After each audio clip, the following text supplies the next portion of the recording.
کہ جب بھی اس قسم کی کوئی بھی چیز کی جائے جہاں پر انڈیا اور پاکستان یا کشمیر جو ہے انوالو ہوں. جی شہاب صاحب. جی بہت شکریہ عاصم. مڈل ایسٹ انسٹیٹیوٹ کوئی نیا تھنک ٹینک نہیں ہے، واشنگٹن میں بہت عرصے سے ایک لیڈنگ تھنک ٹینک کے طور پہ کام کر رہا ہے. ایک چیز. دوسرا یہ کہ کوئی 3 سال پہلے یونائٹڈ عرب ایمریٹس کی گورنمنٹ نے تقریباً $25 ملین ان کو گرانٹ دی ہے مڈل ایسٹ انسٹیٹیوٹ کو. تیسری چیز یہ کہ جو ساؤتھ ایشیا کا پروگرام لیڈ کر رہے ہیں ماروین وائن بام، اس کے ایگزیکٹو ڈائریکٹر ہیں اور ساؤتھ ایشیا کے ایکسپرٹ ہیں. ماروین کا بیک گراؤنڈ اسٹیٹ ڈپارٹمنٹ کا ہے اور امریکہ کی انٹیلیجنس کمیونٹی کو وہ کیٹر کرتے ہیں as far as the public policy issues are concern, اور اسپیشلی جو ساؤتھ ایشیا ہے. تو مڈل ایسٹ انسٹیٹیوٹ میں کرنے کا مقصد یہ تھا کہ ریسنٹلی ایک کوارڈ 4 ملکوں کا قائم ہوا ہے، جس میں کہ امریکہ اور یو اے ای، اسرائیل اور انڈیا ہیں، جو کشمیر کے حوالے سے سعودی عرب کے $60 بلین کا انویسٹمنٹ ہے آئل سیکٹر کے ریفائنری میں، اور $25 بلین کا ہے یونائٹڈ عرب ایمریٹس کا کشمیر میں انفراسٹرکچر ڈیولپمنٹ کے لیے. تو اس کی ایک وجہ تھی. دوسرا عاصم، اس حوالے سے ایک اور سوال بھی آیا ہے آفٹر دی کانفرنس کچھ حلقوں کی طرف سے کہ ساؤتھ ایشیا کا فیصلہ اور پبلک پالیسی کے ڈائریکشن نارتھ امریکہ میں ڈسکس ہوگی. تو میں ان لوگوں کے لیے جو اس چیز کو کرٹیسائز کر رہے ہیں، امریکہ کا ایک بہت بڑا رول ہے. یونائٹڈ نیشن جو دنیا بھر کے کانفلکٹ ریزولوشن کے لیے کام کر رہی ہے پچھلے سیکنڈ ورلڈ وار کے بعد، اس کا جو ہیڈ کوارٹر ہے وہ بھی امریکہ میں نیو یارک میں ہے. تو امریکہ کے رول کو اپنی خواہشات کے مطابق ایک نگیٹ کر دینا اور ایک سویپنگ سٹیٹمنٹ دینے سے امریکہ کی ویلیو کم نہیں ہوگی دنیا میں. جی آصف. Thank you. فاروق صدیقی صاحب، میں چاہوں گا کہ آپ تھوڑا سا ہمیں جو وہاں پر ہوا 1.5 گھنٹے پھر سوال و جواب کا بھی ایک سیشن ہوا، اس میں تلخ سوالات بھی پوچھے گئے لیکن بڑے اچھے طریقے سے آپ لوگوں نے وہاں جواب بھی دیے.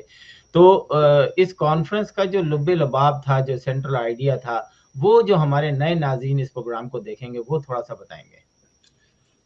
دیکھیے جی، میں ایز اے کشمیری یہ دیکھ رہا ہوں، I am a living history for the last 45 years Kashmir کے، جب سے میں نے اس سیاست میں حصہ لیا ہے.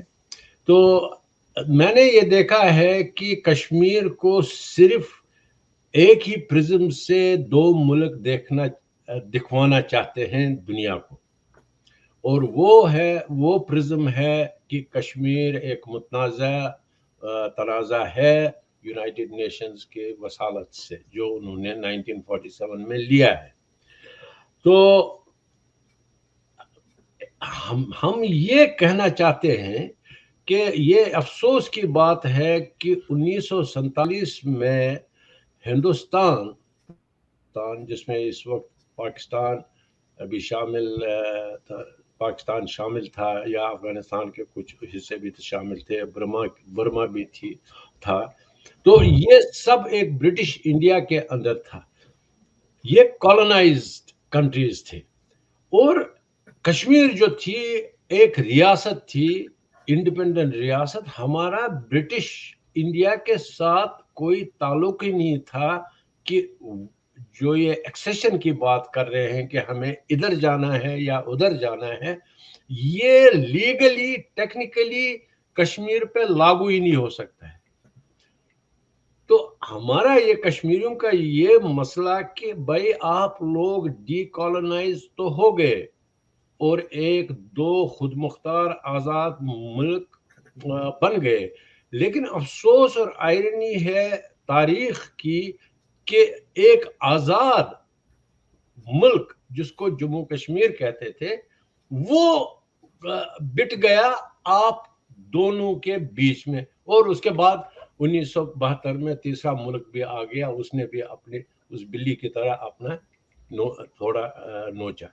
تو دنیا کو یہ، ان کے پاس سٹیٹ ہے، ان کے پاس میڈیا ہے، ان کے پاس ریسورسز ہیں، تو انہوں نے پچھلے 75 سال سے دنیا کو یہی کہا ہے کہ یہ ایک ٹیریٹوریل حصہ ہے، ہم اس میں شملہ معاہدہ کریں گے، ہم اس میں دوسرا معاہدہ کر لیں گے، ہم کوئی لاہور معاہدہ کر لیں گے، کیونکہ جب ان کو ضرورت پڑتی ہے، جب ان کو اپنے اپنے اپنے وہ دباؤ ہو جاتا ہے انٹرنل یا ایکسٹرنل ملٹری یا کوئی اور، تو یہ کبھی صلاح بھی کرتے ہیں، کبھی کیک بھی آپس میں بانٹتے ہیں. لیکن کشمیریوں کا اصلی مسئلہ جو ہے وہ ہے ان کی ساورینٹی جو انہوں نے کھویا، اس کو واپس لانے کے لیے. اس کے بعد کشمیری کو کیا کرنا ہے وہ دیکھا جائے گا. میں اس میں آپ کو یہ پاکستان کا ایک کانسٹیٹیوشن ہے، کانسٹیٹیوشن آرٹیکل 257. اگر آپ اس کو پڑھیں گے تو اس میں آرٹیکل 257 میں یہ لکھا ہے کہ جب کشمیری پاکستان کے ساتھ الحاق کر لیں گے، اس کے بعد بھی کشمیریوں کا پاکستان کے ساتھ کون سا طریقہ اور کیا ریلیشن رہے گی وہ بھی کشمیری ہی ڈیسائیڈ کر لیں گے. وہ کشمیری کون کر لے گا؟ وہ تو ایک ساورن خود مختار کشمیری کر لے گا اس کا وہ ڈیسیجن.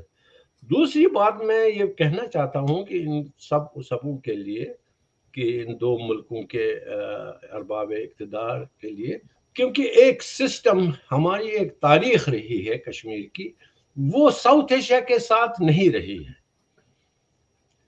اگر ہمارا آپ کلچر دیکھ لیجئے، آپ ہماری ہسٹری، ہمارا ٹریڈ جو تھا، سب کچھ یہ سارا سینٹرل ایشیا اور بیانڈ کیا کہتے ہیں جس کو آج کل ہم کچھ علاقہ چین کے پاس بھی ہے، تبت کے پاس بھی ہے. تو یہ ہمارا ساؤتھ ایشیا کے ساتھ کوئی کلچر ہی نہیں ملتا ہے. اگر آپ کشمیر جائیں گے، آپ خود دیکھ سکتے ہیں، یا گلگت بلتستان اب جائیں، یا آپ آزاد کشمیر میں جائیں کچھ علاقوں میں، تو آپ کو یہ پتہ چل جائے گا کہ یہ کلچر جو ہے، ہمارا ہیریٹیج جو ہے، وہ وہاں کا ہی ہے. It has nothing to do with the South Asia. Unfortunately South Asia کا یہ مسئلہ اس لیے بن گیا کیونکہ برٹشرز نے اس کو ادھورا چھوڑا اس وقت. اچھا، یہ کشمیر کے حوالے سے میں بھی یہاں دیکھ رہا ہوں تقریباً 25-26 سال سے کہ کبھی کشمیر کا ایشو اٹھتا ہے اور کبھی ایک دم دب جاتا ہے. پھر کشمیر بنے گا، پاکستان کے نعرے بھی لگتے ہیں. پھر ہم نے نیو یارک میں وہ بھی وقت دیکھا کہ پاکستان کے جھنڈے جو ہیں وہ 5 فروری کو یا 27 تاریخ کو، نومبر کو نہیں لگائے جاتے ہیں. یہ کانفلکٹ بہت عرصے سے چل رہا ہے. ہم دیکھ رہے ہیں دو گروپ جو ہیں وہ کھینچا چانی میں لگے ہوئے، لیکن ایکچولی وہ دو گروپ نہیں ہیں، وہ دونوں کشمیری ہیں اور اپنے حق کی تلاش کے لیے یہ کام کر رہے ہیں. لیکن آپ کو یہ معلوم ہونا چاہیے، آپ کو یہ، میں بہت انٹرسٹنگ سوال آپ نے کیا. میں آپ کو اس کا جواب اس طرح سے دوں گا کہ دو ممالک، ہندوستان اور پاکستان، یہ دونوں ممالک اس میں خوش ہیں کہ یہ سٹیٹس کو برقرار رہنا چاہیے، کشمیر کا مسئلہ رہنا چاہیے ادھری جیسے ہے، کیونکہ اس میں ان کے اپنے اپنے ویسٹڈ انٹرسٹ. میں آپ اس میں یہ بھی سوال میرا ایڈ کر لیں، پھر اس کے بعد آپ ایک ساتھ جواب دیجیے گا کہ ہم نے دیکھا کہ 370 جب آتا ہے کشمیر میں، مودی صاحب جو ہیں ایک اور وہاں پہ جو ہے کشمیر کی جو 370 لگاتے ہیں، اور اس کے بعد پورا کشمیر جو مقبوضہ کشمیر ہے اس کو ادھر کرفیو لگا دیا جاتا ہے. لیکن پاکستان سے اس طرح کی آوازیں نہیں اٹھتی ہیں، اور پھر شاہ محمود قریشی آواز اٹھاتے ہیں کہ 370 کشمیر کا اندرونی معاملہ ہے. تو ہم نے دیکھا کہ کانفلکٹ آف انٹرسٹ اس طرح سے ہے کہ ایک دم آپ کشمیر پہ جو ہے، کشمیر شہرک سے کبھی قریب ہو جاتا ہے اور کہیں جو ہے شہرک سے اتنی دور ہو جاتا نظر آنے لگتا ہے. تو اس کا بھی جواب دیجیے گا یہ کیوں ہوتا ہے؟ جی مطلب یہ دس از بیانڈ مائی ڈومین. یہ پاکستان کے اپنے نیشنل انٹرسٹ کیا ہے، ان کے کس طرح سے وہ اس کو ڈیل کرنا چاہتے ہیں. میں ایز اے کشمیری اس میں انٹرفیئر نہیں کرنا چاہتا ہوں، لیکن اتنا ضرور میں کہتا ہوں کہ جب بھی ان کو کوئی پریشر، جیسے میں نے کہا، جب بھی ان کو کوئی پریشر آتا ہے تو یہ ہندوستان کے ساتھ دوستی کرتے ہیں. جب بھی ان کو کوئی اور پریشر آ جاتا ہے یہ دشمنی کرتے ہیں، وہ ادھر سے ہو یا ادھر سے ہو. مودی کو کل الیکشن لڑنا ہے تو وہ پاکستان کے خلاف بولے گا، ایکسپلائٹیشن ہو جائے گی تو مودی. اسی طرح سے اگر اگر بلاول بھٹو کو بھی سیاست میں آنا ہے تو وہ ملین مارچ کر لے گا انگلینڈ میں کشمیر کے نام پر، تو انٹروڈیوس ہو جائے گا. تو کشمیر کو ہندوستان اور پاکستان کے لوگوں نے نہیں، ارباب اقتدار نے ایسا رکھا ہے اپنی کیا کہتے ہیں وہ حکومت اور بنانے کے اپنی خواہشات پوری کر رہے ہیں. تو میرا اس میں یہی پہلے میں آپ کا یہ جو سوال تھا اس میں یہ کہنا چاہتا تھا کہ ہندوستان کشمیر کو Pakistan sponsored, Pakistan supported issue بنانا چاہتا ہے اور دنیا کو دکھانا چاہتا ہے کہ یہ کشمیری خود کچھ نہیں چاہتے ہیں، یہ پاکستان ان سے کروا اور پاکستان سپانسر کرتا ہے اس کو، اور یہ ریڈیکل اسلامک موومنٹ وہاں پر ہے. یہ ہندوستان کو چاہیے وہاں پر. پاکستان اس میں خوش ہے کہ ہندوستان یہ کہتا ہے کہ یہ ریڈیکل اسلامک موومنٹ ہے اور یہ پاکستان سپانسرڈ ہے. اس سے ان کے اپنی جو اسٹیٹڈ سٹینڈ ہے اس کو تقویت ملتی ہے. یہ بہت امپورٹنٹ چیز ہے کہ کشمیر کو ایک نیشنل ایشو سے ہٹا کر پچھلے 75 سال میں اس کو ایک کمیونل ایشو بنایا. نہ ہندوستان کے بٹوارے میں کشمیر کا کوئی ہاتھ تھا. اگر کشمیر کا کوئی ہاتھ ہوتا ٹو نیشن تھیوری میں تو آپ نے دیکھا ہوتا کہ کشمیر میں جو پنڈت تھے پھر وہ بھی ان کو بھی میسیکر کیا گیا ہوتا اگر یہ وہی بات تھی. بالکل آپ کو معلوم ہے کہ مسلم لیگ کشمیر میں کبھی نہیں. بالکل. اور گاندھی جو اس نے خود یہ کہا ہے کہ اگر کبھی بھی مجھے کوئی کرن دکھتی ہے تو وہ مجھے کشمیر میں دکھتی ہے. فاروق صاحب آپ کے پاس میں آتا ہوں. میں چاہوں گا کہ میں شہاب کرنی صاحب سے جو ہے وہ یہی جو سوالات ہیں وہ شہاب کرنی صاحب کے پاس جو ہے جاؤں گا کہ وہ کیا کہتے ہیں اس پہ. جی شہاب صاحب. جی میں آئی اپریشیٹ تاریخ کے حوالوں سے کشمیر کا کانفلکٹ ریزالو نہیں ہونے والا. بہت تاریخ میں ہم لوگ چلے جاتے ہیں. جو آج کی جو کرنٹ افیئر ہے اس پہ ہم بات کریں اور اس میں سے اپنا حل نکالیں تو بہتر ہوگا. تو آپ نے بات کی ایکٹیویزم کی کشمیر کے اوپر، نیو یارک میں، واشنگٹن میں، یورپ میں. تو اس میں آپ کا یہ ایڈ کر دوں عاصم کہ جب یہ 370 کا ہوا ریزولوشن کا اور کشمیر کا واقعات، تو ایک زوم میٹنگ ہوئی کیونکہ کووڈ کی سچویشن تھی. تو اس میں جو ہمارے برسلز میں نام نہیں لوں گا، برسلز میں اور باقی نیو یارک میں، واشنگٹن میں اور کچھ اور کاؤنسل جنرل موجود تھے اس میٹنگ کے اندر. تو شکاگو سے ایک صاحب نے یہ سوال کیا کہ کیا بات ہے کہ کوئی ایکٹیویزم نظر نہیں آ رہا ڈپلومیٹس کے لیول کے اوپر. تو 3 کاؤنسل جنرل نے ایک بات کی. اگین وہ ایکٹیو کاؤنسل جنرل ہیں، میں ان کی نوکری کو جیپوٹائز نہیں کرنا چاہتا. انہوں نے کہا جی ہمارے پاس منسٹری آف فارن افیئر اور فارن منسٹر سے کوئی ڈائریکٹیو نہیں آئے کہ ہم نے کس ڈائریکشن میں لابی اور ایڈوکیسی کرنی ہے اس ایشو کے اوپر. تو میرا جواب یہ تھا کہ فارن منسٹر اور جو ہماری فارن منسٹری ہے وہ آپارا کی طرف دیکھ رہی ہے اور آپارا فریز ہو چکا ہے، آپارا بک چکا ہے کشمیر کے اوپر. یہ سب راحیل شریف اور یہ سب جو ہمارے جو پاکستان کے جرنیل جو ہم نے رینٹ کے اوپر دیے ہوئے ہیں مڈل ایسٹ کو، ان سب نے یہ ڈیل بنا چکے ہیں آلریڈی. تو ہمارا فارن افیئر، پرائم منسٹر سب فریز ہیں. سب نورا کشتی ہو رہی ہے کہ جمعے کے دن 12 بجے جو ہے وہ جمعے کے نماز سے پہلے ہم لوگ باہر نکلیں گے. 2 جمعے کے علاوہ تیسرا جمعہ نہیں دیکھا کشمیریوں نے. تو یہ سب فراڈ ہے، اسکیم ہے.